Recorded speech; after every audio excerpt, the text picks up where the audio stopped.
আসসালামু আলাইকুম। আমার পেজের পক্ষ থেকে সবাইকে স্বাগতম। আশা করি সবাই ভালো আছেন।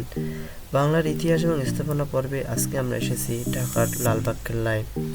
লালবাগ কেল্লা এর আরেকটি নাম আছে, সেটি হচ্ছে লালবাগ আরঙ্গবাদ। এটি ঢাকার দক্ষিণ পশ্চিমাঞ্চল বুড়িগঙ্গা নদীর তীরে অবস্থিত। এটি একটি অসমাপ্ত মুঘল দুর্গ। ১৬৭৮ সালে মুঘল সুবেদার মোহাম্মদ আজম শাহ কর্তৃক নির্মাণ কাজ শুরু হয়, যিনি ছিলেন সম্রাট আওরঙ্গজেবের পুত্র।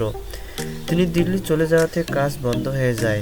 তার উত্তরসূরি সুবেদার শায়েস্তা খান ১৬৮০ সালে নির্মাণ কাজ শুরু করেন, কিন্তু শেষ করতে পারেননি, কারণ সুবেদার শায়েস্তা খানের কন্যা পরিবিবি মারা যান। এ কারণে তিনি নির্মাণ কাজ বন্ধ করে দেন। ১৮৮৪ সালে পরিবিবি মারা যান। কন্যার মৃত্যুর পর শায়েস্তা খান দুর্গটিকে অপয়া মনে করেন এবং কাজ বন্ধ রাখেন। দীর্ঘ সময় যাবৎ ধারণা করা হতো যে দুর্গটি তিনটি ভবন স্থাপনার সমন্বয়ের সাথে দুটি বিশাল তোরণ ও আংশিক ধ্বংসপ্রাপ্ত মজবুত দুর্গ। দক্ষিণ পশ্চিম কোণে একটি বিশাল বুরুজ, উত্তরে কয়েকটি ভবন, আস্তাবল, প্রশাসনিক ভবন, জলাধার ও ফোয়ারা। এখানে একটি মসজিদও আছে। কেল্লাটির কেন্দ্রীয় এলাকা দখল করে আছে তিনটি প্রধান ভবন, পূর্বে দেওয়ানি আম ও হাম্মামখানা, মসজিদ এবং পরিবিবির সমাধি। এটি হচ্ছে হাম্মামখানা। হাম্মামখানা মূলত সুবেদারদের বাসভবন হিসেবে ব্যবহার হতো।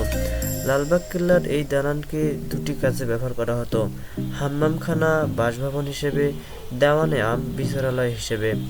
এই দালানের নিচতলা ছিল বাসভবন তথা হাম্মামখানা, আর উপরের তলা ছিল আদালত বা দেওয়ান আম।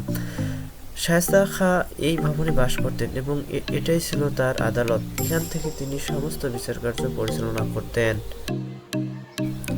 লালবাগ কেল্লার তিনটি স্থাপনার মধ্যে অন্যতম হচ্ছে পরিবিবির মাজার।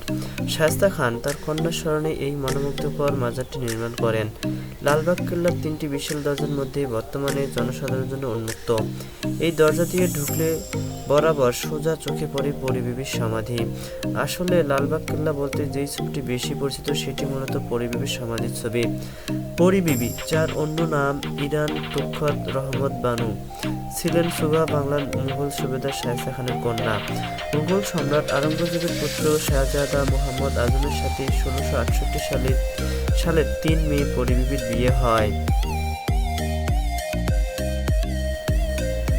১৬৮৪ সালে পরিবিবির অকাল মৃত্যুর পর তাকে নির্মাণাধীন লালবাগ কেল্লার অভ্যন্তরে সমাহিত করা হয়।